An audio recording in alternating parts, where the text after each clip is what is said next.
All right, got a fun one for you today. What is the backstory of Miss Beka Sue?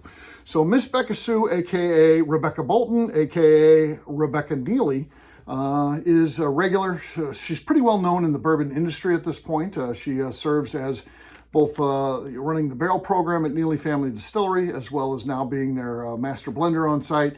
And she's doing a really great job at both of those jobs. And, she'll lead towards, when you're in a small business, you might do anything. So one day you might go in there, she may be making cocktails. Another time she might be leading a tour.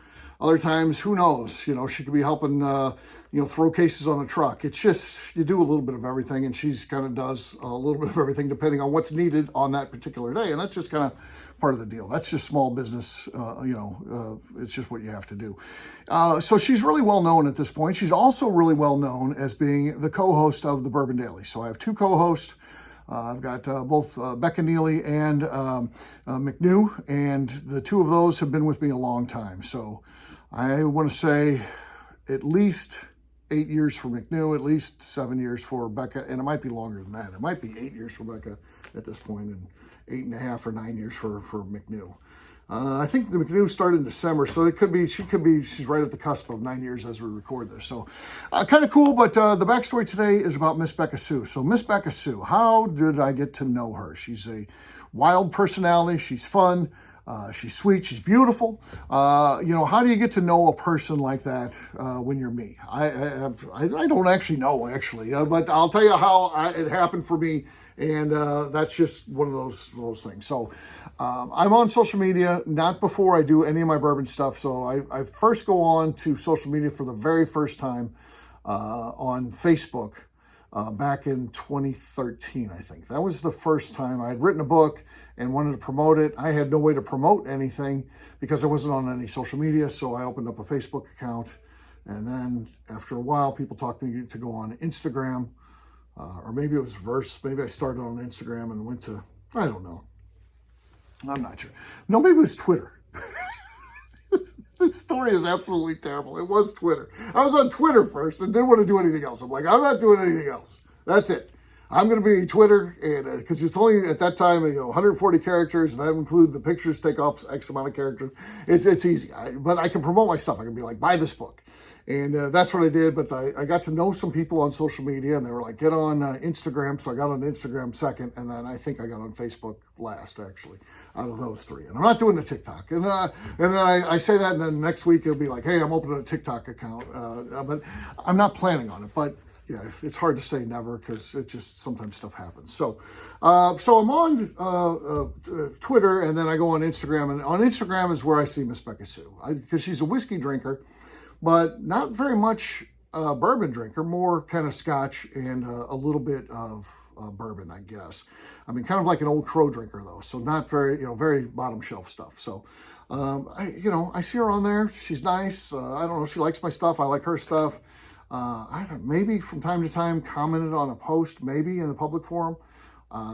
Maybe she commented on mine too. I don't know. Maybe or maybe not. I don't remember.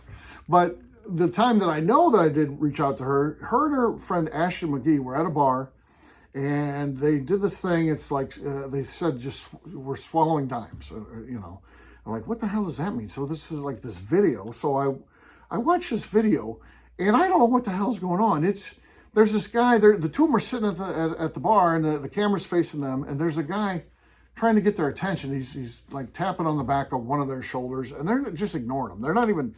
This guy doesn't even exist, and he's like not like sober, like hey. He's like drunk though, so he can't even kind of really approach them, but he's trying to get their attention. And they're doing this thing where they're swallowing these dimes, and Becca tries it, spits it out. Ashley McGee maybe gets a little further, then kind of looks like she's coughing and hacking, and the video cuts out. And I just sent Becca a note. Like a private note. I didn't want to put that on the thing. I was like, this is hilarious. I have a million questions about this.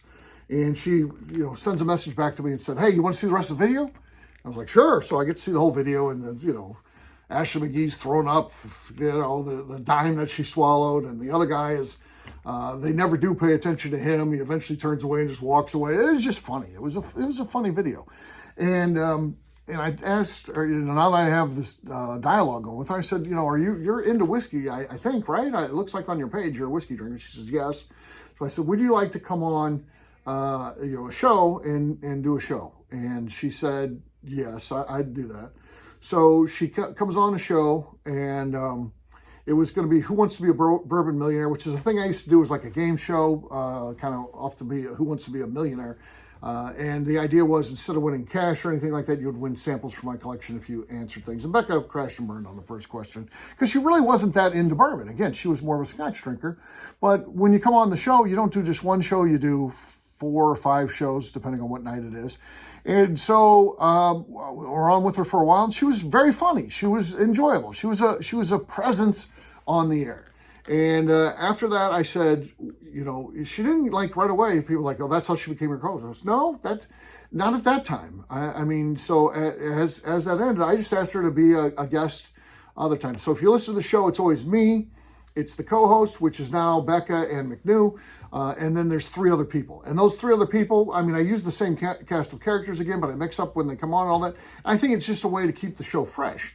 And Beka became one of those players. So it's like on the Saturday Night Live cast, there's the ones that they talk about, and Chevy Chase, and, Don Pardo would say the names, but then there'd be other people on there that you kind of see in certain sketches that aren't regular cast players. She was like not a regular cast player. She was just a guest from time to time. And then, again, she did go with that. And there's one time when I had to have her read. Maybe McNew didn't show up or McNew passes out. I don't know. But for some reason, I have Beka in the role of the co-host. And she was like really good.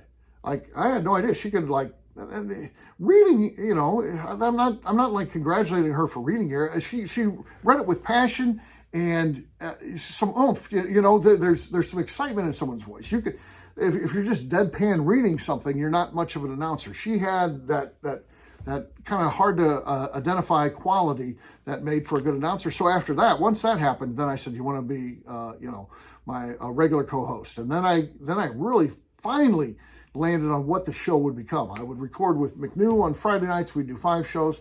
And I would record with Beka on Sunday nights, 4 shows. And that really has become, for probably the last 6.5, 7 years, that's been the format of the Bourbon Daily. That's how we record. And then we get together and do those things. And Beka has been awesome. She's one of my best friends in the world. She 100% is. And if you listen to the show, she yells at me a lot. I get it. Beka is one of those people that if she's yelling at you, she actually likes you. Unless she's just yelling at you because she doesn't like you, then she doesn't like you. But I'm one of the ones that she yells at because she likes. So, and I like her a lot. I would do anything for Beka, and I feel like she'd do anything for me. And we're just great friends. And the fact that she falls in love and marries Royce Neely, also one of my best friends in the business, what an incredible thing. For me, I have 2 of my best friends in the whole world. Not to, get rid of bourbon stuff, put that aside. Just 2 of my best friends in the whole world are married, and it's just a great situation. I love it. I don't like when they fight. I don't like that at all. I'm not a fan. And then, and Royce doesn't like when Beka and I fight. Luckily, we haven't had any fights in a long time, but he would get very uncomfortable if Beka and I were fighting, which I don't know. I think we're past that at this point. We're just friends. And not that we can ever annoy one another, because certainly that happens.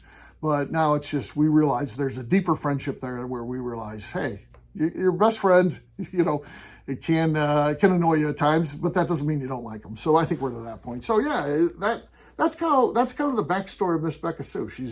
She's come a long way from being that person who had 2 bottles in her collection, one of which was Old Crow. The other one was, I don't know, a Woodford or Wild Turkey or something. And now today, she has this great collection. She's knowledgeable as anybody in the business. She can tell you about production, history, you name it. Pretty much can touch on any topic as it relates to bourbon. She's a known entity. The people of bourbon know her. They love her just like I do. And she's her own thing. She is definitely her own thing in the bourbon business, and she's a force to be reckoned with. And I think the world of her, and I'm so glad that, we started working together. I'm not going to say I found her. Somehow we found one another, and we're working together and doing great things. And I care about her a lot. So that's the backstory of Miss Beka Sue. I'll do one on McNew because coming up, but it's a different topic. I don't want to do them both on the same one. We'll do one coming up at some point where I tell you the backstory of McNew, and then maybe I'll give you the backstory and some of the other just the players that you hear from time to time because they're all good stories in their own way. So, but this one's on my buddy Miss Beka Sue.